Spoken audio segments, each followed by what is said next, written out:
Now, Positively Ernie with Ernie Anastos, a New York TV legend and radio host with great positive stories and interviews. Thanks, Ernie. You're the best. And now, here's Ernie. Hey, everybody. Welcome. I'm happy to be here. I'm following stories in the news and what people are talking about with a positive viewpoint. I have something and somebody that you're really going to get very excited about, because I am. Tony Danza is here, my man. Andy, how are you? Good to see you. My goodness, you know what? You are so full of energy. Every time I talk to you, you're like on fire. I love that about you. Yeah, I'm and I'm getting a little late. I mean, you know what I'm saying. No. But I try to keep, There's a great line. You got to keep being a student. You got to keep trying to learn something every day, and you got to try to. I don't know.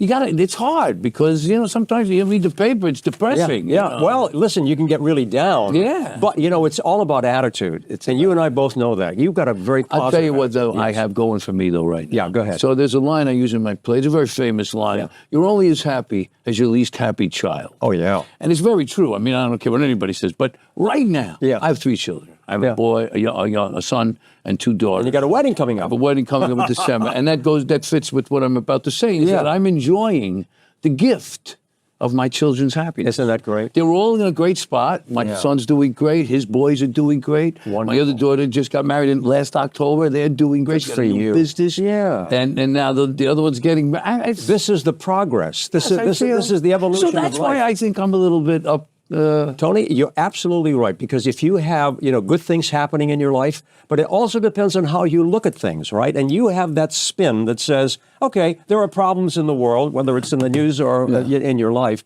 but how do you handle them? Well, I tell you what I think about that, and I think it's why I'm here to talk to you about it today is, we as a society, I think one of the things that we've sort of abdicated our responsibility for is nurturing our children. Sure. When I went on TV, there was a family hour. So only kids could only see certain things. We watch what they bought, what they read. Yeah.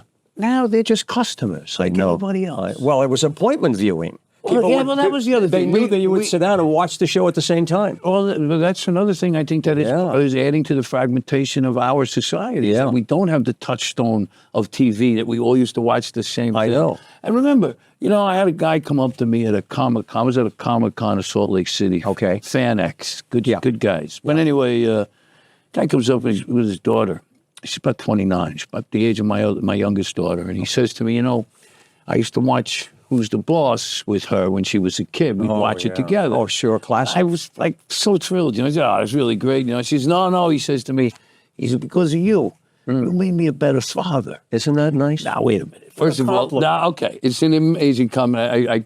I was like almost in tears. But the point I want to make is that I worried about that message. And we did almost 200 episodes. Every weekend, every week, I was like, what's the message? Right. Because I got kids out there, and I don't want to be sitting next to a 7-year-old. Oh, you had a conscience. Right. Absolutely. You cared about what you were doing. With great influence becomes at least some responsibility. Without a doubt. At least that's how I feel. I felt. And so I was very proud of that. We don't have that anymore. Be. So now what I'm Role models. You're talking about role models, my friend. That's how important it is to have people that you look up to and you say, I want to emulate that. That's right. And unfortunately, I do another joke in my act about how the music of yesterday, the American Songbook is so, it's all about, and how all of us grew up on nothing but love songs. You bet. And look how we turned out. And the lyrics. And look how we turned out. Yeah. So imagine what might happen.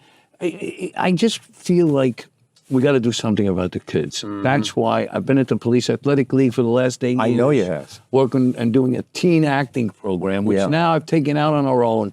It's called the Stars of Tomorrow. I want to talk about that. Because you know what, Tony? You started this, 10 years ago? 10 years ago, I got back to the city, and I wanted to volunteer. I ended up at the All-Stars on 42nd Street. Right. Stayed there 2 years.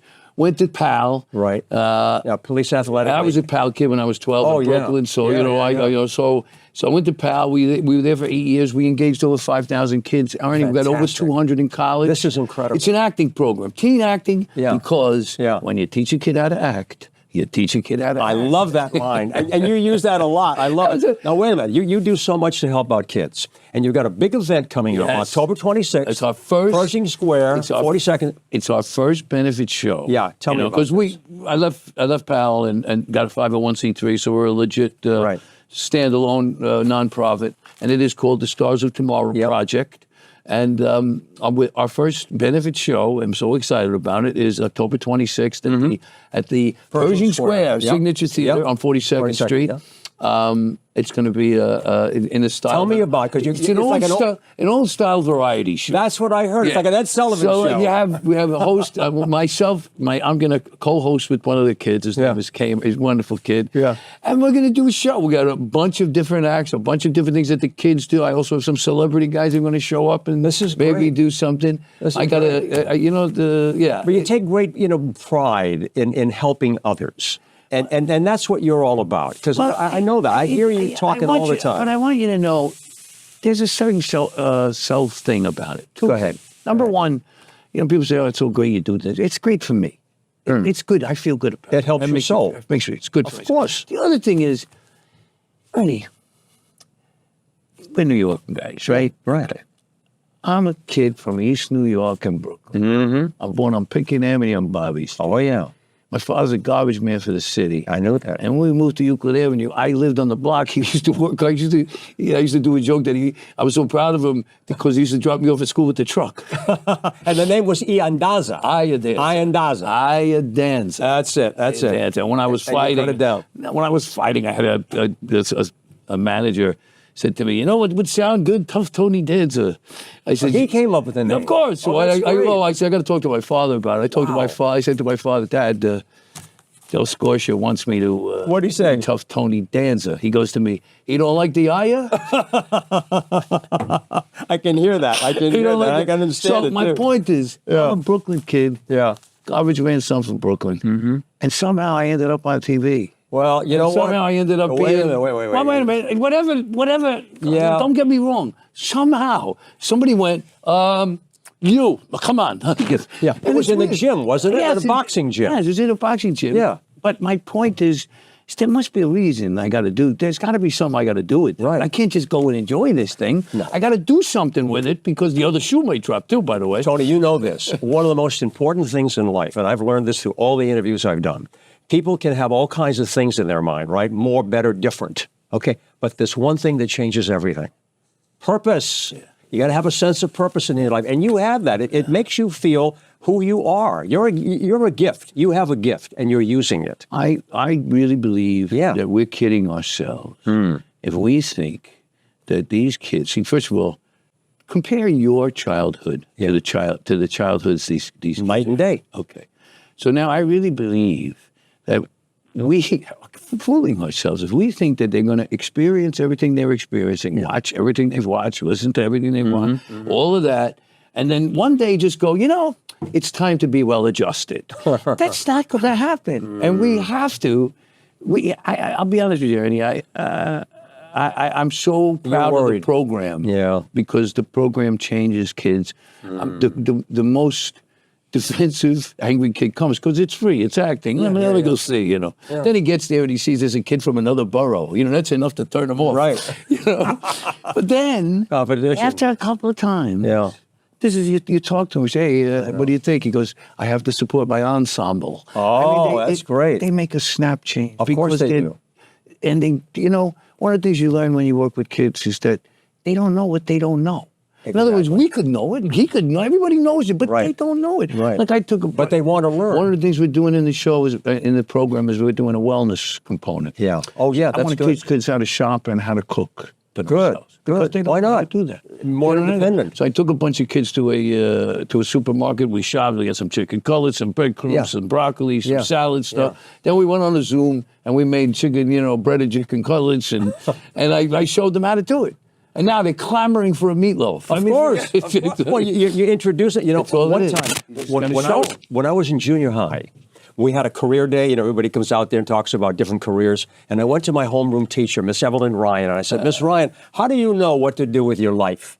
She looked at me. She used to call me Ernest, right? She said, Ernest, whatever you enjoy doing will be the avenue to your success. what do you like to do in your spare time?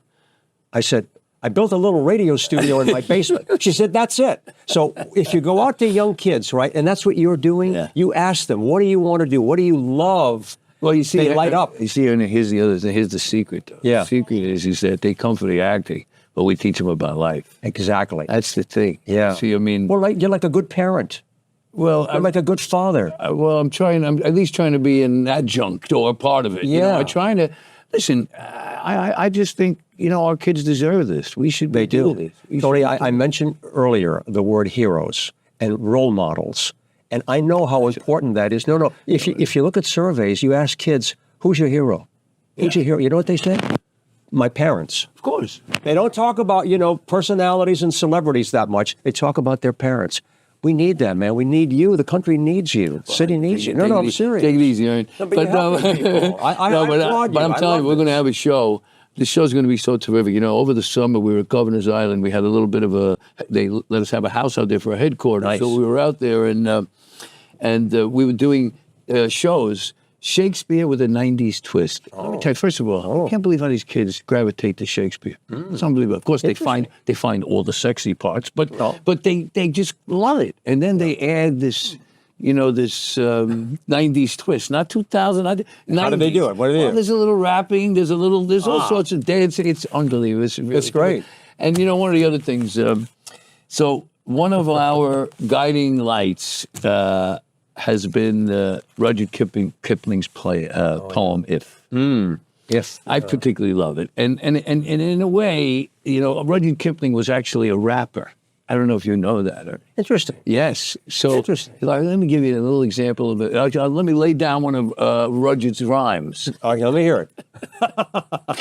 If you could keep your head while all about you are losing theirs and blaming it on you. If you could trust yourself when all men doubt you, but make allowance for their doubting too. If you can wait and not be tired by waiting, or be lied about, don't deal in lies, or being hated, don't give way to hate, and yet don't look too good nor talk too wise. If you can dream and not make dreams your master. If you can think and not make thoughts your aim. If you can meet with triumph and disaster and treat them two impostors just the same. If you can bear to hear the truths you've spoken, twisted by knaves to make a trap for fool, or watch the things you gave your life to broken and stoop and build them up with worn out tools. And it goes on. It's a great, but it turns into a rap. Oh so while the kids, I think fabulous. Kids are going to start the show. That's such a nice take on that. Oh yeah, it's like a little as a rapper. But Rudyard Kipling was a rapper. Yeah, exactly. Well, I'm a little bit of a rapper. You're a great singer. Well, no, but I'm also a rapper. Because you heard of Vanilla Ice? Yes. I'm Italian Ice. Oh, I love it. I love it. Cherry flavor. I've seen you perform at the Carlisle. Yeah. I mean, you knock the audience out. You get up there and you sing. I mean, that's a great outlet for you, isn't it, to sing? It is the most incredible gift. Yeah. The fact that I can get up there. First of all, it's every Italian's fantasy. But the fact that I can get up there in a tuxedo with an audience, and a microphone, and a band. Let me tell you something. Anybody else got a band here? No. Bring on the band. I'm the only guy with a band. Oh. Having a band is one of the greatest things you could imagine. I mean, hey, let's try this. Hey, what do you think about? Hey, I'm going to ask you a question. On one of the late shows, it might have been Stephen Colbert, Springsteen was on. Okay, the boss is on, and they said to him, if you had to listen to one song for the rest of your life, one song, what would it be? You know what he asked? What do you think he said? Probably one of his. No. No, he said, Summer Wind, Sinatra. Summer Wind, that's pretty good. How do you like that? That's a pretty good one. I was thinking, I'm going to ask you the same question. What would you say? I was thinking of a Sinatra song too, but I was thinking Angel Eyes. Angel Eyes. And nobody knows the verse to that, because Sinatra starts with, hey, drink up all you people. Right. Order anything you see. That's his verse. The verse is, have you ever had the feeling that the world's gone and left you behind? Oh. Have you ever had the feeling that you're that close to losing your mind? Oh, wow. You look around each corner, hoping that she's there. You try to play it cool, perhaps, pretend that you don't care. But it doesn't do a bit of good. You've got to seek till you find or you'll never unwind. Oh, Mama That's Zita. Good stuff, man. You're entertaining all of us here today. Oh, well, listen. No, I'm serious. I think people watching us are saying, you know what? I always loved Tony Danza. I mean, you got a Taxi, Who's the Boss, and Broadway, and everything else. You have a walk of fame, Hollywood star. I do. Yeah, no, you have it all. I mean, Oh, it's yeah. great. But you know what's great about you? And I'm sure people are getting it. You're a human being, man. Thanks. You're the real McCoy. They say that there are two kinds of people in this world. Italians and those who want to be? No, I'm kidding. I'm sorry. Greeks and those who want to be.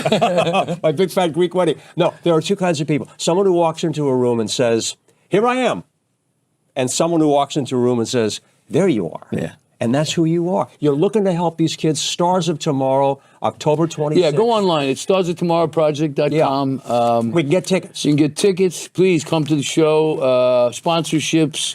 And it is a worthy cause. Okay. You know, I hate this. I hate to do this because it's a little on the nose, but if you come to the show, you see what the kids are doing, and then compare that to what you've seen on the local news. You might think this might be something we should support. You know I'm going to be there. Yeah. Oh no, I'm thrilled to be counting there. on you. And there's a silent auction as well, right? It's going to be a silent auction, and I think Yeah. there might even be a real auction now. There's people who are coming up with stuff, and so who knows? There might actually be something.